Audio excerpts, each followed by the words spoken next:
দিনের ব্যস্ততা শুরু হওয়ার আগেই হাতির ঝিলে শুরু দৌড়। 7.5 কিলোমিটারের ম্যারাথনে অংশ নেন শতাধিক স্বাস্থ্য সচেতন মানুষ। দৌড় শেষে বিজয়ীদের হাতে তুলে দেওয়া হয় পুরস্কার। আর এভাবেই পর্দা ওঠে দুদিনের wellness festival the flow fest presents summer floor. এতজন হেলথ এনথুজিয়াস্ট মানুষের মাঝখানে দৌড়ানো সত্যি খুব ভালো লাগছে। It's a great feeling.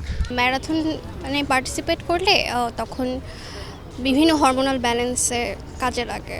দেহটা ভালো থাকবে না, আপনি সুস্থ থাকবেন, আপনার কোনো ডায়াবেটিক রোগ বালাই কোনো কিছু থাকবে না। পরে শরীর ও মনকে স্থির করতে যোগব্যায়াম, সাউন্ড হিলিং আর মেডিটেশনে মগ্ন অংশগ্রহণকারীরা। প্রতিদিনের ব্যস্ততা, ক্লান্তি আর মানসিক চাপের বাইরে নিজের সঙ্গে নিজের দেখা হলো একটা উপলক্ষ এই আয়োজন। আমি অনেক লাইট ফিল করতেছি, এতক্ষণ ঘুম লাগতেছিল, ঘুমটা একদম চলে গেছে। We don't know how to release the traumas or our emotions, so it's the way that we connect with our body and mind.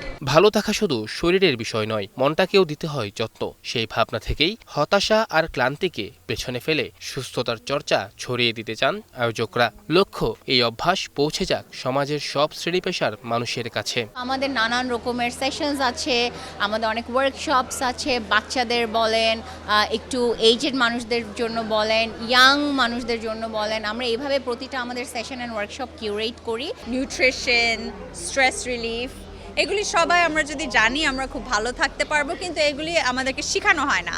তো এই জন্য ফ্লো ফেস্টের ইচ্ছা হচ্ছে সবাইকে এইগুলি জিনিস শেখাতে। আর এই পথ চলায় পাশে আছে বিভিন্ন খাতের 11টি নামিদামি প্রতিষ্ঠান। অংশীদার প্রতিষ্ঠানগুলোর উপস্থিতিতে আয়োজন পেয়েছে আরও বড় পরিসর। তরুণদের সুস্থ ও ইতিবাচক করে তুলতে এমন উদ্যোগ গুরুত্বপূর্ণ বলে মনে করেন তারা। জিপ রিপ্রেজেন্ট করে হচ্ছে ফ্রিডম, অ্যাডভেঞ্চার, যেটা হচ্ছে টোটালি কানেক্টেড টু ইউথ। এটাকে আমরা পজিটিভলি দেখছি, কেননা এখানে যারা আসছে সবাই এই মুক্ত মনের মানুষ। ছুটে চলার এই শহরে থামাও প্রয়োজন মাঝে মাঝে। সামার ফ্লো দিচ্ছে সেই সুযোগটাই। সোহান তাসিন, গ্লোবাল টেলিভিশন, ঢাকা।